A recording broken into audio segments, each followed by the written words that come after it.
नमस्ते, मैं हूं डॉक्टर अमित मिश्रा, रेडियोलॉजिस्ट। और आज बात करेंगे प्रोस्टेट के बारे में। आप में से कई सारे लोगों ने प्रोस्टेट का नाम सुना होगा पहले। प्रोस्टेट एक ऑर्गन है, एक अंग है जो कि मेन में पाया जाता है, मर्दों में पाया जाता है, मेल में पाया जाता है।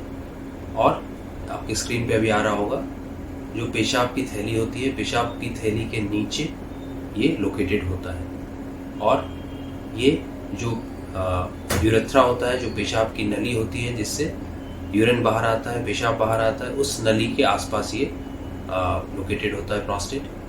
तो जैसे आप स्क्रीन पे देख रहे हैं, ये है प्रोस्टेट। तो ये मेल में पाया जाता है, मेन में पाया जाता है। जब भी आप पेट का अल्ट्रासाउंड कराने जाते हैं तो अल्ट्रासाउंड के रिपोर्ट में आपने देखा होगा प्रोस्टेट, उसमें प्रोस्टेट के बारे में लिखा होता है, उसका साइज़ लिखा होता है।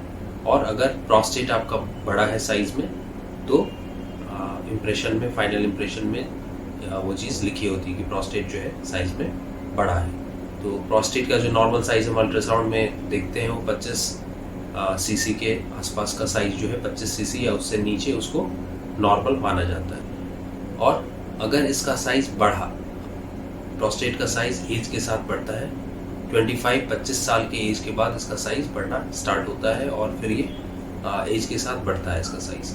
तो लेकिन अगर लिमिट में रहा तो फिर कोई प्रॉब्लम नहीं है। लेकिन अगर इसका साइज़ ज़्यादा बढ़ा तो फिर लोगों को परेशानियाँ शुरू होती हैं। तो प्रोस्टेट का साइज़ बढ़ने से क्या क्या परेशानियाँ होती है, तो सबसे पहले बात करते हैं क्या क्या सिम्टम्स, क्या क्या लक्षण आते हैं जब प्रोस्टेट का साइज़ बड़ा होता है। तो प्रोस्टेट का साइज़ अगर बड़ा होता है तो जैसे मैंने आपको दिखाया, पेशाब की थैली के नीचे और पेशाब की नली जहाँ से पेशाब निकलता है उसके आसपास ये रहता है। तो जैसे जैसे इसका साइज़ बड़ा होगा, जो पेशाब की नली होती है उसमें उसके रास्ते को ये नैरो करता है, यानी कि उसके रास्ते की सिकुड़न ये करता है। और जब पेशाब की नली पतली हो जाएगी, उसका रास्ता सिकुड़ जाएगा, वो नैरो हो जाएगा, तो फिर पेशाब जो है थैली से बाहर निकलने में परेशानी होती है। तो जिनका प्रोस्टेट का साइज़ बड़ा होता है, सबसे पहले उनको ये परेशानियाँ होती है कि पेशाब की धार पतली होती है, पेशाब पूरा एक बार में खाली नहीं होता है, उनको बार बार पेशाब जाना पड़ता है। रात को ज़्यादातर केसेस में रात को काफ़ी बार उनको जाना पड़ता है और ऐसा लगता है कि पेशाब पूरा खाली नहीं हुआ है। कुछ लोगों को लगता है कि बहुत जल्दी जल्दी मुझे पेशाब आ रहा है, मैं ज़्यादा होल्ड नहीं कर पा रहा हूँ और बहुत जल्दी जल्दी मुझे बाथरूम जाना पड़ रहा है। इसके अलावा पेशाब में खून भी आ सकता है। और लंबे टाइम से अगर किसी को प्रोस्टेट का प्रॉब्लम है तो जो पेशाब की थैली अभी मैंने दिखाया था आपको, उस थैली में फिर चेंजेस आना स्टार्ट हो जाते हैं। वो थैली का जो पूरा खाली होने की जो कैपेसिटी थी, जो क्षमता थी, वो कम होती है और फिर वो पूरी तरह से खाली नहीं हो पाता है और पेशाब उसमें रुका रह जाता है।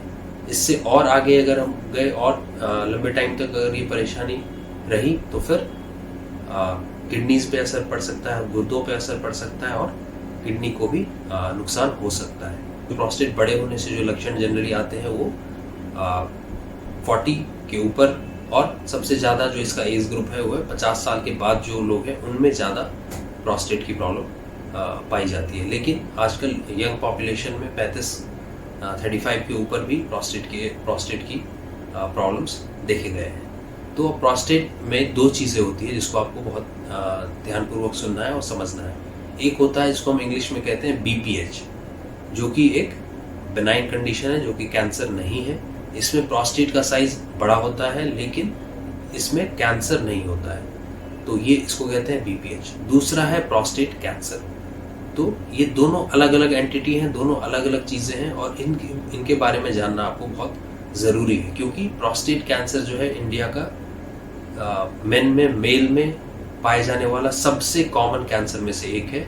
और कुछ स्टडीज़ के हिसाब से, जैसे आप देख रहे होंगे अपने स्क्रीन पे, टॉप 5 कैंसर्स में से एक कैंसर है प्रोस्टेट कैंसर। तो इसलिए इसके बारे में बहुत अच्छी जानकारी आपको होना ज़रूरी है, स्पेशली मेल्स को, मेन को, क्योंकि उनमें पाए जाने वाले कैंसर्स में से ये सबसे कॉमन कैंसर में से एक है। बात करते हैं प्रोस्टेट बड़ा होने का है, प्रोस्टेट के कैंसर होने के क्या क्या रिस्क फैक्टर्स हैं। तो BPH जो है, जो कि बेनाइन प्रोस्टेटिक हाइपरट्रॉफी इसको इंग्लिश में कहते हैं, इसमें प्रोस्टेट का साइज बड़ा होता है। इसके जो रिस्क है वो हार्मोन बेस्ड है, वो एज के साथ प्रोस्टेट बड़ा होता है हर इंडिविजुअल में। तो कुछ इंडिविजुअल्स में ये चांसेस रहेंगे कि वो ज़्यादा बड़ा हो जाए। तो एक तो हो गया एज और हार्मोन रिलेटेड, जिसको आप चेंज नहीं कर सकते। तो वो एज रिलेटेड रिस्क हर इंसान में, हर मेल में, हर मेन में रहेगा कि प्रोस्टेट एज के साथ बड़ा होगा। लेकिन जिनको हेरिडिटी है, जिनके फैमिली में, जिनके क्लोज रिलेटिव्स को प्रोस्टेट की प्रॉब्लम थी, उनको चांसेस ज़्यादा हैं। दूसरे वो लोग जो इनएक्टिव हैं, फिजिकल एक्सरसाइज नहीं करते हैं, फिजिकली इनएक्टिव हैं, उनमें ज़्यादा चांसेस रहेंगे। जिनका ओबेसिटी है, वेट गेन है, मोटापा ज़्यादा है, उनमें भी चांसेस हैं। जिनका लाइफस्टाइल बहुत अच्छा नहीं है, डाइट बहुत अच्छा नहीं है, ग्रीन लीफी वेजिटेबल्स, फ्रूट्स ये सब नहीं है इंक्लूडेड है डाइट में, तो उन लोगों में भी ज़्यादा प्रोस्टेट की प्रॉब्लम्स होने की संभावना रहती है। ये जो है आजकल जो अर्बन पॉपुलेशन है, जो लोग सिटीज़ में रहते हैं, जो शहर में रहते हैं, जो एक स्ट्रेसफुल इनएक्टिव लाइफ जी रहे हैं, अगर ऐसे लोग हैं तो उनमें प्रोस्टेट की प्रॉब्लम्स हमें ज़्यादा देखने को मिल रहा है। तो अर्बन पॉपुलेशन में, जो सिटीज़ में रहते हैं, उनमें प्रोस्टेट और प्रोस्टेट कैंसर दोनों का इंसिडेंस जो है वो ज़्यादा है कंपैरिजन में जो ज़्यादा फिजिकली एक्टिव है। तो एक ये नया चीज़ उभर के आ रहा है प्रोस्टेट में कि जो सिटी का पॉपुलेशन है, जो अर्बन पॉपुलेशन है, वो ज़्यादा रिस्क पे है, जैसे कि आप अपनी स्क्रीन पे देख रहे होंगे स्टडीज़ के हिसाब से। तो अब बात करते हैं कि प्रोस्टेट को कैसे हम डायग्नोज करेंगे, कैसे जल्दी पकड़ेंगे और इसके प्रॉब्लम्स को हम कैसे जल्दी डायग्नोज करके इफेक्टिव ट्रीटमेंट हम करेंगे। तो इसके स्क्रीनिंग में प्रोस्टेट का जो डायग्नोसिस है, उसके लिए जो टेस्ट हैं, जो प्रोसीजर है, वो सारे मैं आपको बताऊंगा। बहुत ध्यान से आपको सुनने की ज़रूरत है। तो प्रोस्टेट स्क्रीनिंग, प्रोस्टेट की प्रॉब्लम्स के लिए जो टेस्ट हैं वो हर मर्द को, हर मेल को करना चाहिए, स्पेशली अगर उसका एज 40 के ऊपर है। तो 40 साल के ऊपर चूँकि प्रोस्टेट के प्रॉब्लम्स होने की संभावना ज़्यादा होती है, तो 40 के ऊपर जो भी मेन है, जो भी मेल है, सबको प्रोस्टेट स्क्रीनिंग एक बार करना चाहिए। तो अब इसमें क्या क्या चीज़ें आती है। तो सबसे पहला जो टेस्ट है इसमें, सबसे पहला, सबसे कॉमन और सबसे इजी टेस्ट है, वो है पेट का अल्ट्रासाउंड। तो एब्डोमेन का अगर आप अल्ट्रासाउंड कराएंगे तो उसमें हम प्रोस्टेट को देखते हैं, प्रोस्टेट का साइज हम देखते हैं और प्रोस्टेट का साइज बड़ा है कि नहीं, उसमें कोई और एबनॉर्मलिटी है कि नहीं, ये चीज़ें हम डॉक्यूमेंट करते हैं। तो सबसे पहले हो गया पेट का अल्ट्रासाउंड होल एब्डोमेन जिसको हम कहते हैं। दूसरी बात, अगर अल्ट्रासाउंड में हमें प्रॉब्लम्स दिखे, प्रोस्टेट का साइज आपका बड़ा है, और दूसरी बात हम अल्ट्रासाउंड में देखते हैं पोस्ट वर्ड रेसिड्यू, यानी कि पेशाब करके फिर हम देखते हैं कि पेशाब कितना रुक रहा है। तो प्रोस्टेट का साइज भी अगर बड़ा है और पेशाब भी आपका रुक रहा है तो फिर बहुत चांसेस है कि आपको प्रोस्टेट का प्रॉब्लम है। उसके बाद नेक्स्ट टेस्ट आता है, अगर प्रोस्टेट को और अच्छे से हमें इवेलुएट करना है और डिटेल में उसके सारे पार्ट्स को, सारे लोब्स, प्रोस्टेट के लोब्स होते हैं, तो सारे लोब्स, सारे पार्ट्स को अगर हमें देखना है तो नेक्स्ट जो अल्ट्रासाउंड है वो है ट्रांसरेक्टल अल्ट्रासाउंड। तो ट्रस्ट में हम ट्रांसरेक्टली हम प्रोब डालते हैं, जैसे आपके स्क्रीन पे शो हो रहा है, और इससे हम और डिटेल में और क्लोजली हम प्रोस्टेट को इवेलुएट कर सकते हैं। तो ये दूसरा अल्ट्रासाउंड है जो हम प्रोस्टेट के लिए करते हैं। एक है अल्ट्रासाउंड एब्डोमेन, दूसरा है ट्रांसरेक्टल अल्ट्रासाउंड। तो ट्रांसरेक्टल अल्ट्रासाउंड की जो रिजोल्यूशन है और जो उसमें डिटेल्स है वो ज़्यादा रहेगा अल्ट्रासाउंड एब्डोमेन के कंपैरिजन। तो ये दो अल्ट्रासाउंड हम प्रोस्टेट के लिए कर सकते हैं। अगर आप 40 के ऊपर हैं और अल्ट्रासाउंड में आपका प्रोस्टेट का साइज बड़ा है, तो नेक्स्ट टेस्ट जो आप कर सकते हैं वो है PSA, serum PSA level. Serum PSA level एक ब्लड टेस्ट है जिसमें आप ब्लड का सैंपल देंगे और उसमें हम सीरम PSA का लेवल देखेंगे। तो सीरम PSA हमें काफ़ी सारी चीज़ों के बारे में इंफॉर्मेशन दे सकता है। तो इसको आप 2 मिनट बहुत ध्यान से सुनना, जो मैं बताऊंगा बहुत इंपॉर्टेंट है ये। तो सीरम PSA जो होता है, ब्लड में जो PSA, प्रोस्टेट स्पेसिफिक एंटीजन, तो PSA का जो लेवल ब्लड में होता है वो जो नॉर्मल इंडिविजुअल्स हैं उनमें जनरली 3 to 4 नैनोग्राम पर ml से नीचे होता है। तो 3 से 4 जो लेवल है इसके नीचे अगर है तो जनरली उसको नॉर्मल माना जाता है। लेकिन अगर 4 से ज़्यादा है या अप टू 3 लेते हैं, तो 3 या 4 से अगर लेवल्स ज़्यादा है और 10 तक, तो 3 to 4 से लेकर 10 तक अगर लेवल्स हैं तो इसको बॉर्डर लाइन माना जाता है, यानी कि इन लेवल्स को बढ़ा हुआ माना जाता है, लेकिन बॉर्डर लाइन इंक्रीज है, मतलब माइल्ड इसको इंक्रीमेंट माना जाता है।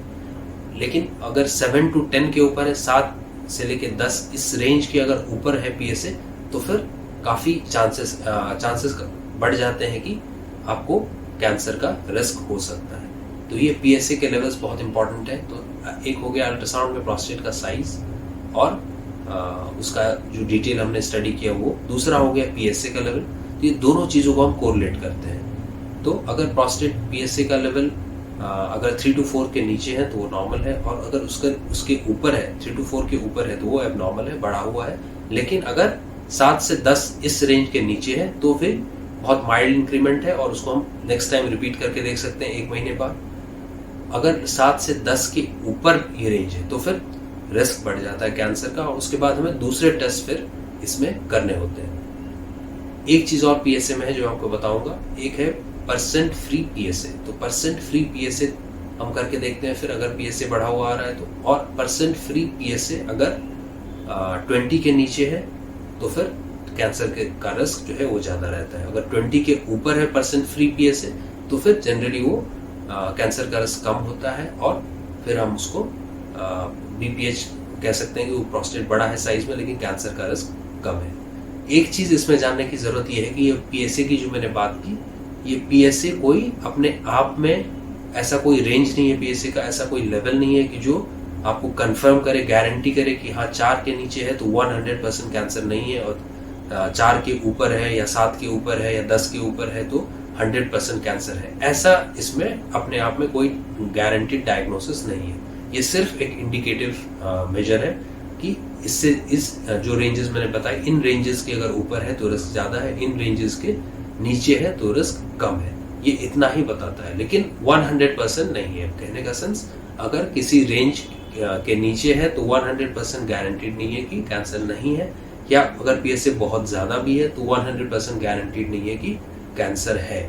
तो होपफुली इस बात को आप समझे होंगे। इसके बाद जो टेस्ट हम कर सकते हैं प्रोस्टेट के लिए, उसमें है एमआरआई। एमआरआई में हम प्रोस्टेट को बहुत डिटेल में उसके सारे लोब्स, सारे पार्ट्स हम देख सकते हैं। कोई छोटी मोटी गांठें उसमें हुई, कोई छोटा कैंसर हुआ तो वो भी हम एमआरआई में देख सकते हैं। तो एमआरआई एक अच्छा टेस्ट है प्रोस्टेट के लिए। इसके बाद अगर हमें इन सारे टेस्ट को करने के बाद, अल्ट्रासाउंड, पीएसए, एमआरआई करने के बाद हमें हमारा शंका है, सस्पिशन है कि नहीं कैंसर के चांसेस हो सकते हैं, तो फिर हम करते हैं प्रोस्टेट की बायोप्सी। बायोप्सी में हम ये करते हैं कि प्रोस्टेट में, जैसे आपके स्क्रीन पे आ रहा होगा, जो मैंने पहले भी बताया, ट्रांसरेक्टल अल्ट्रासाउंड। तो ट्रांसरेक्टली हम एक सुई डालते हैं, एक निडल डालते हैं, और फिर प्रोस्टेट के छोटे छोटे चिप्स यानी कि छोटे छोटे टुकड़े, पीसेस हम काटते हैं, और इसको फिर हम पैथोलॉजी लैब में भेजते हैं। वहाँ पे हम उन सैंपल्स को एनालाइज करते हैं और देखते हैं कि इसमें कैंसर है कि नहीं। तो बायोप्सी एक बहुत अच्छा टेस्ट है फाइनल डायग्नोसिस के लिए, अगर हमें सस्पिशन है कि प्रोस्टेट कैंसर का रिस्क है। तो चेक करने से पहले कुछ चीज़ें आपको जानने की ज़रूरत है ताकि इसकी एक्यूरेसी बढ़ेगी। तो सीरम पीएसए करने से पहले ये ज़रूरी है कि पिछले 48 आवर्स में आपने इजैकुलेट नहीं किया हो, सेक्सुअल इंटरकोर्स नहीं हुआ हो, और आपने इजैकुलेट नहीं किया हो। तो ये एक चीज़ जो है वो इसकी एक्यूरेसी को कम करती है। तो आप एब्स्टिनेंस रखें 48 आवर्स तक, कोई इंटरकोर्स नहीं करें और इजैकुलेट नहीं करें। दूसरी चीज़, कोई हैवी वर्कआउट, कोई हैवी एक्सरसाइज आपने नहीं किया हो पिछले 48 आवर्स में। कोई पेशाब का आपको इन्फेक्शन ना हो, ये भी ज़रूरी है। पेशाब के इन्फेक्शन से जो है इसके लेवल्स ऑल्टर होते हैं, तो ये भी ज़रूरी है। और कोई बायोप्सी आपने नहीं कराई हो प्रोस्टेट की पिछले 6 वीक्स मिनिमम में। तो ये सारी चीज़ें जो है वो पीएसए करने से पहले आपको ध्यान देना है। तो ये है प्रोस्टेट के बारे में सारे डिटेल्स। प्रोस्टेट जैसे मैंने कहा बहुत ही कॉमन है, और ओल्ड एज में और मिडिल एज में, स्पेशली 40 के बाद बहुत कॉमन है। मेन में, मर्दों में बहुत कॉमनली पाया जाता है प्रोस्टेट के प्रॉब्लम्स। तो ये सारी चीज़ें आपको जानने की ज़रूरत है प्रोस्टेट के बारे में। प्रोस्टेट के सारे प्रॉब्लम्स को आप प्रिवेंट नहीं कर सकते, एज रिलेटेड है और हार्मोन रिलेटेड है, लेकिन आप कुछ हद तक प्रोस्टेट की प्रॉब्लम से बच सकते हैं। उसमें है regular exercise, healthy lifestyle, green leafy vegetables, fruits, ये सब डाइट में लेना, रेगुलर एक्सरसाइज करना, अपना वेट कंट्रोल करना, और एक हेल्दी लाइफस्टाइल मेंटेन करना। तो इन सब चीज़ों से आप प्रोस्टेट की प्रॉब्लम को कुछ हद तक कम कर सकते हैं। तो ये थी प्रोस्टेट की पूरी बात। पेशेंट को जानना आपके लिए बहुत ज़रूरी है, क्योंकि प्रोस्टेट के जो कैंसर्स है वो इंडिया में उनका इंसिडेंस जो है वो बढ़ रहा है। पहले टॉप 5 कैंसर्स के बाहर था प्रोस्टेट, लेकिन अब जो स्टडीज आ रही है वो ये इंडिकेट कर रही है कि प्रोस्टेट के कैंसर्स इंडिया के टॉप 5 कैंसर्स जो मेल्स में होते हैं, जो मर्दों में होते हैं, उसमें वो आ गया है। तो इंसिडेंस बढ़ा है पिछले कुछ दिनों में, और स्पेशली जो अर्बन पॉपुलेशन है उसमें प्रोस्टेट की प्रॉब्लम्स होने की जो इंसिडेंस है वो काफ़ी बढ़ा है। तो इसलिए प्रोस्टेट के बारे में जानना आपके लिए काफ़ी ज़रूरी था। थैंक यू, धन्यवाद।